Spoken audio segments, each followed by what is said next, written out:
So 6 months ago, I unboxed a package that was sent to me from Botanicaz, and it was my most popular unboxing that I've ever done. They sent me some absolutely incredible plants. I was so just like shocked when I was opening the package. So I thought it would be fun to show you guys an update on how all of the plants are doing. I honestly can't believe it's been 6 months, half a year already. Like, that's crazy to me. The unboxing was kind of crazy because the plants got lost in the mail, or there was like some sort of shipping delay, and they were stuck for like 3 or 4 weeks, like something crazy. So the fact that was there 6 plants in total? All of them survived except for one, which honestly, in my opinion, is like pretty impressive. So we're going to take a look at the plants when I unbox them, and then we are going to compare it to how they're doing now, and I'm just going to talk a little bit about how they like acclimated to my home and how they're doing. So yeah, really excited. I've never done a video like this before where I'm like doing an update on an unboxing that I did, but I think that they're really fun, so let's just hop right into it. Okay, so the first plant that I unboxed was Philodendron camposportuanum, and this one is not going to be like a true update because I did end up combining it with my other plant. I thought I would just show you both of them that I have. Okay, so this is what we are working with. Like I said, this is Philodendron camposportuanum. This looks like the newest leaf at the top here. This might have even come out like in shipping. It's pretty small, still has some color to it. Honestly, I think that this is going to be salvageable. Like, the stem still looks super healthy. So this is the first one, and this is the one that I added that plant into. So I decided to I had like quite a long vine of this, so I just chopped it up and then chopped up the one that I unboxed in that video and added it to this pot because I'm trying to grow this plant up a moss pole so that I can get some of those more mature leaves again. That plant did unfortunately lose, I think it was like the biggest, like most mature leaf. It did lose that, so I kind of had to like start over. I think you can see when I unboxed it, it was a bit yellow, but anyways, super hardy philodendron, so I'm not worried. It's like just gotten established over the past month or two and after propagating, and is giving me new growth, and I think that we're almost at the point where I'm going to be able to pin it to the moss pole and it's going to be able to climb and everything. So you can see it has a few growth points with new leaves coming in. This is why I like propagating my plants and potting all the cuttings together and then putting a moss pole, because it's so fun to see like multiple new leaves coming in at once, and then eventually you'll just have like a really nice bushy climbing plant. So yeah, this is my first Philodendron camposportuanum that I have. And then this is the second one. This is not the one in the video, but I just wanted to show it anyways because I think it's so pretty, and these are just constantly growing. Like, this is growing so fast. I don't even know what I'm gonna do with this because I would like for it to be climbing. I don't know if there's room for me to add it into here. There might be. Maybe I'll do that. But yeah, I just love campos. They're definitely like an underrated philodendron, but they're very pretty, very easy to grow, and the mature leaves are beautiful. So hopefully one day we will have that going on here. So that one did survive, but I opted to chop it up and add it to my other campos. The rest of them are more like true updates. I didn't add them to existing plants or anything, but since I already had a campo, that's just what I ended up doing with that one. Alright, so the next one that I opened was the Begonia Botanicaz one, so let's take a look at what it looked like. Okay, oh my goodness, I can tell that this was so pretty. I have no idea what this is. Actually, I think that this might be one of their own hybrids, so the Botanicaz 1 or Botanicaz 2 Begonia, but I can just tell that this is a really beautiful begonia, so fingers crossed that I will be able to bring it back. I really hope so, because alright, so this begonia actually did pretty well for me. I remember it was down to like one leaf and then it ended up giving me a new leaf. It looked phenomenal. I was so happy with it. As far as like my terrarium begonia collection, which is limited, I think that this has been the toughest one that I grow, I would say. So I do have it living in here, and okay guys, terrarium begonia and I just don't have the best luck with them. I love them, so I keep trying, but yeah, they're definitely like not my strong suit. Okay, so I have it living in here. This is it right here, and this one was my Begonia Darth Vaderiana, but it's died down to nothing. It has like a tiny growth, so we'll see if it comes back. But like I said, I don't have the best luck. I tend to like, this is what happens with me and terrarium begonia, is they'll be doing well and I'll be so stoked, and then I don't even know why, they just like die back, and then I have to wait for them to grow again. So I don't know. But anyways, this one, the Botanicaz one, I'll show it to you and I'll explain what has gone on the past few months. Okay, so this is what it looks like currently. Little baby cutie pie. I love this begonia so much. I was able to get a pretty large leaf and it was stunning, you guys. Like so pretty. I honestly was just like, I couldn't believe how beautiful it was. So when I forgot to water it one week and it perished, I was devastated. I was so sad. I could not believe that I let that happen. But yes, I went to water it and the leaf was like completely flopped over, dead, and then I think it just like broke off. So I was very upset about that, but I was, as you can see, able to grow it back. So I first got that like little tiny leaf, that lighter one, and then it kept growing and now I have the bigger one.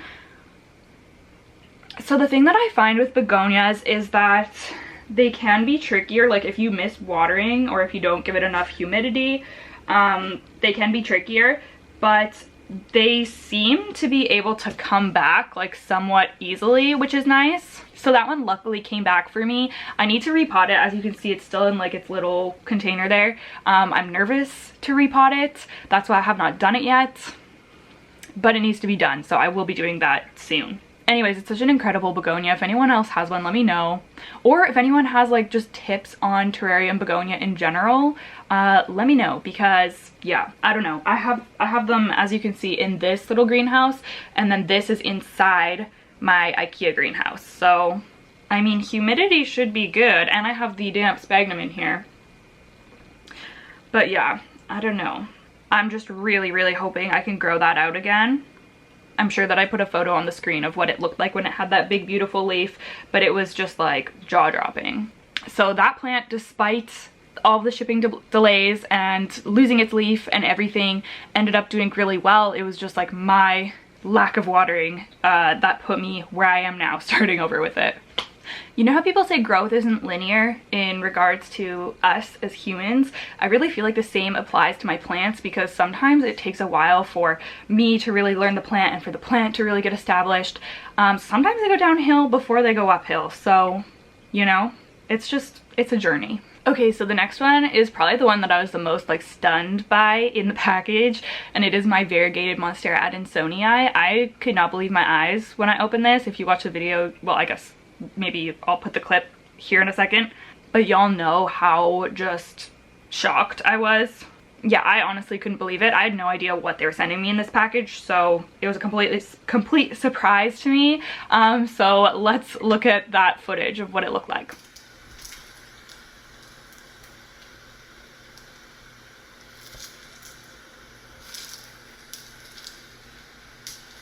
Can you see what is in there?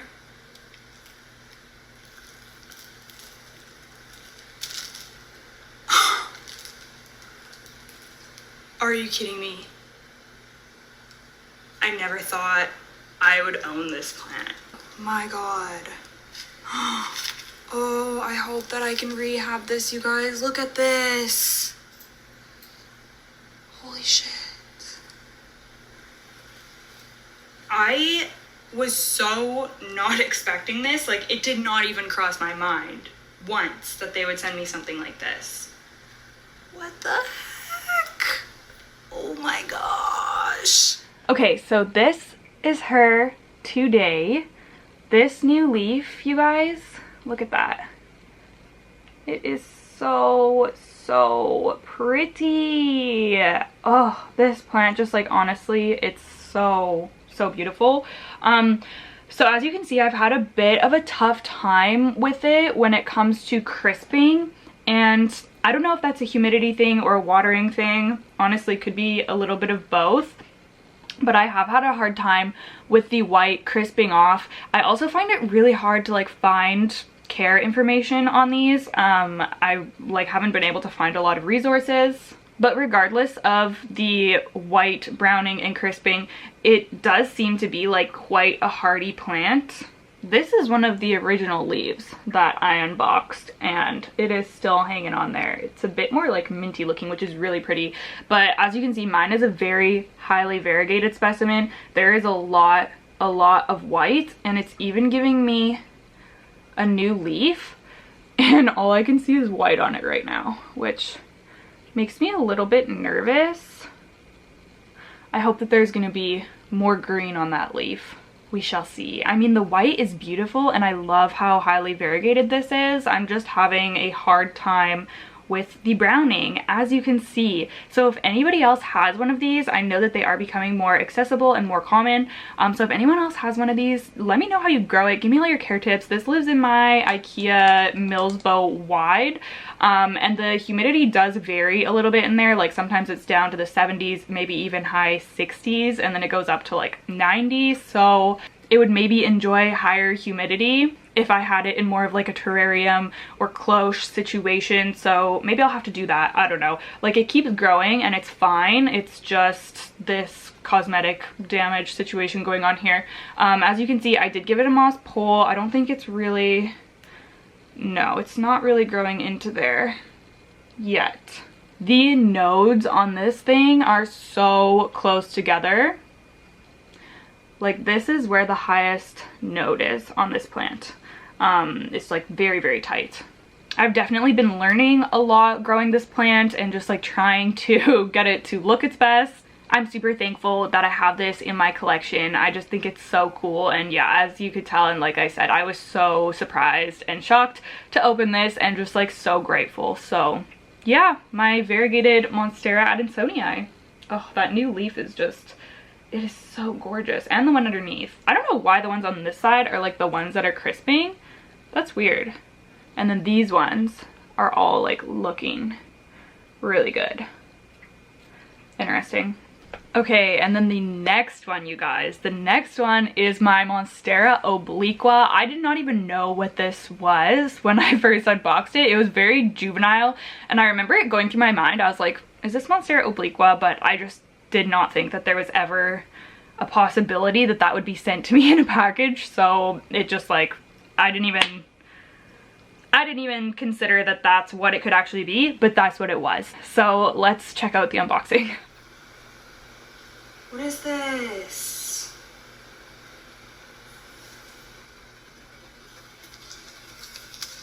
This looks very cool, but I don't know what it is. Is this a type of Monstera? What the heck is this? Oh my god, you guys, so I just checked, and this is what like crossed my mind that I thought it could be, but then I was like, no way, and I think that's what it is. Monstera obliqua. That's insane! Oh my gosh. I cannot believe that I have these plants in my home. And it doesn't even look bad. Like, this looks incredible. Are you kidding me? Are you kidding me? Okay, so this is what it looks like today. Can you believe it? This one has probably like had the biggest transformation out of all of the plants that I received. It just had these little leaves when I unboxed it. And now the fenestrations. This plant is immaculate. I feel like this is the one that I got that I'm the most like, just I fell in love with it the most. Because I was not expecting, I haven't really thought a lot about Monstera obliqua because to me it just seemed like so unattainable. So I didn't really like, I don't know, look into them a lot, but I had heard that they were really hard to grow and I was just like, like I'll never have it, so whatever. But now that I have it, I am so in love with it. This is for sure one of my favorite Monstera. It's so stunning, like, oh my goodness, how delicate it looks. But this is the thing, you guys, it looks delicate, but this is probably one of my hardiest plants, honestly. This thing grows like a beast and it really does not complain at all. Obviously it still has its original leaves and this is in shipping for literally weeks.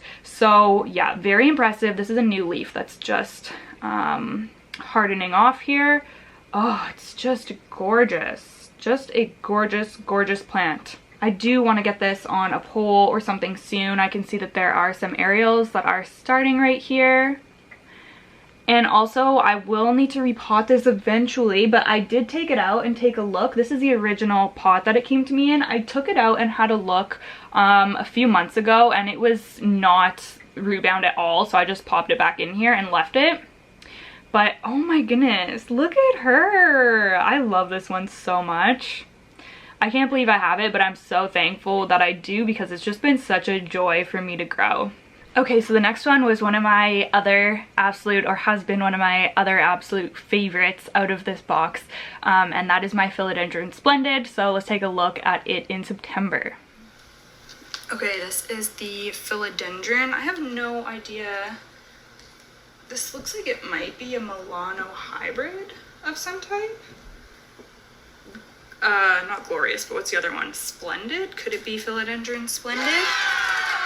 That's gonna be my guess, but I'm honestly not sure. It's so cute, whatever it is, and it actually looks pretty freaking good. Look at it, it's like all green still. Oh my goodness. I honestly, like, I'm so shook that these plants aren't all just like crumbled up dead leaves. Like, this is so impressive. These were in the mail for over 3 weeks, you guys. That is so wild. I need to find out what this little guy is. It's so cute though. Alright, so as you could see, it was quite small then. This thing grew like a beast, you guys. I could not believe how quickly this grew and how much the leaves were sizing up. It was absolutely gorgeous. I will insert a photo so that you can see, or video or something, so that you can see what it looked like before I chopped it up, because yes, of course, I did indeed chop this up, because it is definitely a plant that I want to grow on a pole and see those gorgeous mature leaves, because I absolutely fell in love with this one, you guys. And you probably know that if you have been following me for a while now, but this is what it looks like now. So this is like just kind of getting established and settled in here. I propagated all of these cuttings in water and then potted them together with a moss pole. As you can see, it's doing okay. It's doing okay. Fungus gnat. Like I said, it's just kind of getting established. I think that this is a new leaf here, and then we have another one that is just unfurling there. So it hasn't grown enough yet for me to be able to, well, maybe this one actually, pretty quick. I'll be able to pin this one up against the moss pole. Actually, I probably could now. That's exciting. That's very exciting. Yeah, like I said, this is one that I'm just like so excited to grow. I cannot wait to see these large mature leaves. I fell in love with this plant once it started growing for me after I unboxed it. It has like a beautiful, almost blue sheen to the leaves. This is a cross between Melanochrysum and Varicosum, by the way, if you don't know. And I've been loving Philodendron hybrids over the past few months, and they seem to be a lot easier to grow, and they're just so gorgeous and unique. And yeah, I love this a lot, along with my Glorious. I love them both so much. So yeah, that is a project plant. Very fast grower, very easy grower in my experience so far. And then the last one that I unboxed was another Begonia, another one of the Botanicaz made hybrids, and it was the Begonia Magia or Magia. Ooh, multiple people told me how to pronounce this and I could not find the comments on my video, so anyways, unfortunately that was the one plant that I was not able to revive from this package, which is really sad, but I'm super grateful that the rest of the plants survived and are doing well. I actually just recently tossed this plant because I'd kept it for about 5 months and it was not sprouting, not doing anything, and yeah, there's nothing going on inside of its pot, so I unfortunately had to let it go, but I was very bummed out about that. I'm glad that one of the begonias survived though, and it's doing somewhat okay for me, so yeah, rest in peace to that one. Alright you guys, I guess that is going to be it for this video. I really hope that you enjoyed getting an update on this plant, like a little bit more of a detailed update rather than just showing them on Instagram or in my other videos. overall, I'm super happy with how they're growing. I'm learning a lot from them, and I'm just so grateful that these plants were sent to me. I think the Botanicaz is such an awesome company. Their plants always look phenomenal. But yeah, I guess that's gonna be it. Let me know if you like this style of video where I'm giving like specific updates on unboxing and things like that. Give it a thumbs up if you liked it. Leave me a comment down below. I would love to chat with you. Thank you so much for watching. I will see you in the next one. Bye!